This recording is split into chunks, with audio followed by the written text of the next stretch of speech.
একদিন বাড়ির সবাই মিলে গিয়েছিলাম কলকাতা চিড়িয়াখানায়। চিড়িয়াখানায় গিয়ে দেখছি সাদা বাঘ টান টান হয়ে ঘুমোচ্ছে, হলুদ বাঘ সেও টান টান হয়ে ঘুমোচ্ছে, সিংহিনীটা জেগেছিল শুধু হাই তুলছে। ক্যাঙ্গারু অস্ট্রেলিয়ায় দেখেছি দাঁড়িয়ে থাকতে, সেও দুপুরবেলা হয়েছে টান টান হয়ে ঘুমোচ্ছে। কলকাতায় এসে ভাত খেয়ে প্রচণ্ড ঘুম এসে গেছে তার। যত জীবজন্তু দেখছি বেশিরভাগটাই ঘুমোচ্ছে। জেগেছিল কে?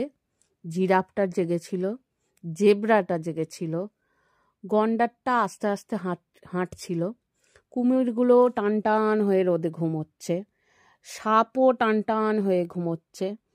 চিড়িয়াখানায় যে দেখতে আমি কি গিয়েছিলাম বুঝতে পারলাম না। সবাই যদি ঘুমোয় তাহলে কার আমি ছবি তুলি?